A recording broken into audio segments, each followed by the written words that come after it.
Hello साथियों, नमस्कार। The unique wait channel में एक बार आप सभी का फिर से स्वागत करता हूं। साथियों, द यूनिक वेट आज आपके लिए एक बार फिर से एक यूनिक केस लेके आया है।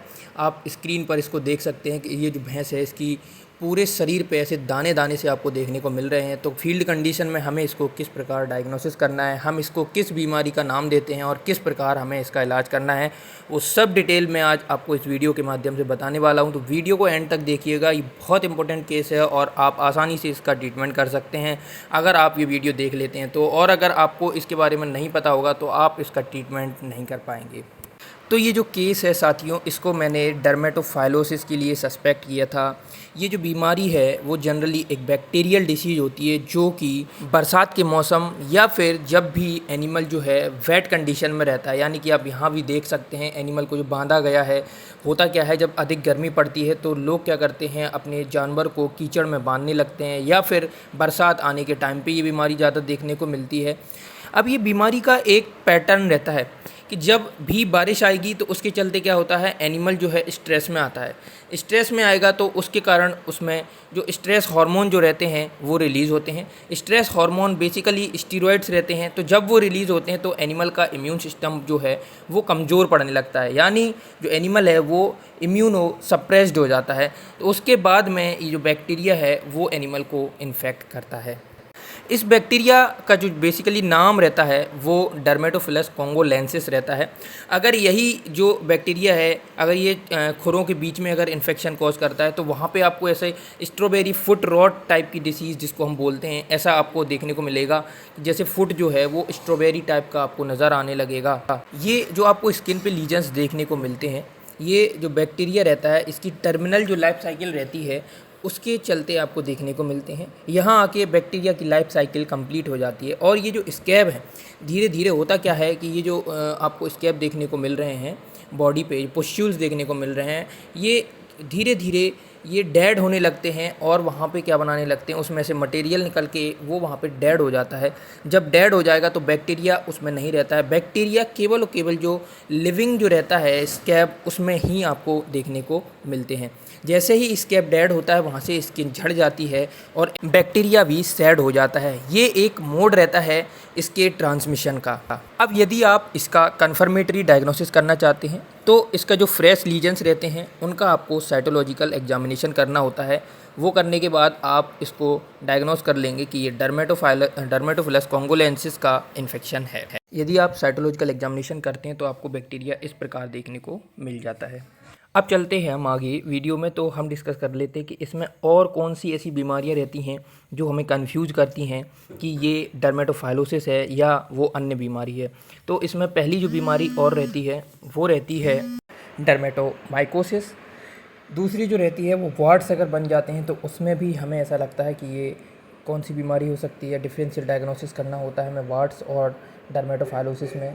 इसके अलावा लंपी स्किन डिसीज़ है, उसमें भी कुछ ऐसा ही पैटर्न देखने को मिलता है। लेकिन लंपी स्किन डिसीज़ में जो आपको नोड्यूल्स देखने को मिलते हैं वो बहुत ज़्यादा बड़े देखने को मिलते हैं, जिससे आप आसानी से उसको डिफरेंशियली डायग्नोस कर सकते हैं।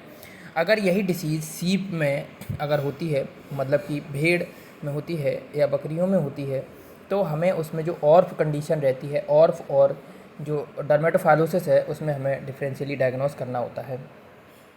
अब इसका हम ट्रीटमेंट जान लेते हैं, लेकिन ट्रीटमेंट जानने से पहले मेरे आप सभी से रिक्वेस्ट है कि वीडियो को ज़्यादा से ज़्यादा शेयर कीजिए और चैनल को सब्सक्राइब कर लीजिए, जिससे आगे जो भी वीडियोज़ आते हैं वो आप तक आसानी से पहुंच सकें। तो ट्रीटमेंट एस्पेक्ट इसका हम जान लेते हैं। तो इसमें हमें ट्रीटमेंट के लिए हमें एक बहुत अच्छी एंटीबायोटिक का सिलेक्शन करना होता है। सबसे बेसिक जो नीड रहती है इस ट्रीटमेंट की वो रहती है कि एनिमल को हमें स्ट्रेस फ्री रखना है। स्ट्रेस फ्री कैसे रख सकते हैं कि आप एनिमल को ज़्यादा छेड़ेंगे नहीं, एनिमल को ओपन में नहीं बांधेंगे। इसके अलावा जो वेट कंडीशंस रहती है उससे एनिमल को हमें बचाना होता है और एनिमल्स को जितना ड्राई हो सके उतना उसकी स्किन को ड्राई रखा जाता है। अब एंटीबायोटिक्स की बात कर लेते हैं। तो इसमें एंटीबायोटिक्स जो रहती हैं, आप इसमें एरिथ्रोमाइसिन का अच्छा यूज़ है, एमोक्सिसिलिन का इस्तेमाल कर सकते हैं, पेनिसिलिन का कर सकते हैं, टेट्रासाइक्लिन्स का कर सकते हैं। इसके अलावा आप इसमें सेफ्ट्रिक्सोन जो ग्रुप की एंटीबायोटिक्स रहती हैं वो भी इसमें बहुत अच्छा काम करती हैं। स्ट्रेस को मैनेज करने के लिए एंटी स्ट्रेसर्स जो रहते हैं, ट्रेस मिनरल का इंजेक्शन जो रहता है, स्टिम्बेट इंजेक्शन आता है और भी तमाम तरीके के मार्केट में अवेलेबल इंजेक्शंस रहते हैं, जिसमें जो विटामिन ई और सेलेनियम रहता है, विटामिन सी रहता है, इसका इंजेक्शन, एस्कॉर्बिक एसिड जो रहता है उसका इंजेक्शन रहता है। आप इसका इस्तेमाल कर सकते हैं इस डिसीज़ में जो स्टिम्बेट इंजेक्शन है, जिसमें जिंक जो कंटेंट रहता है उसका बहुत ज़्यादा इंपॉर्टेंट रोल रहता है, क्योंकि ये जो कंडीशन रहती है इसमें जनरली जिंक की जो डिफिशियंसी देखने को मिल जाती है। इसीलिए हमें जिंक को सप्लीमेंट ज़रूर करना चाहिए, ऐड ऑन करना चाहिए अपने ट्रीटमेंट में, आपको बेटर रिजल्ट देखने को मिलते हैं। साथ ही में अब आपको एक NSAID सिलेक्ट करना होता है। आप इसमें चाहे तो फ्लूनिक्सिन मैग्लूमाइन जो है, मैं बेसिकली उसको यूज़ करता हूँ। और ये सब मैंने आपको अभी इंजेक्टेबल जो रहते हैं ड्रग्स, उनका बारे में बताया था। आप चाहें तो इसमें जो टॉपिकल एंटीमाइक्रोबियल्स रहते हैं, जैसे क्लोरहेक्सिडिन ग्लूकोनेट करके इसके बहुत सारे सॉल्यूशंस आते हैं, ऑइंटमेंट्स आते हैं, आप इनका भी इस्तेमाल कर सकते हैं। ये भी उतने ही इफ़ेक्टिव आपको देखने को मिलते हैं।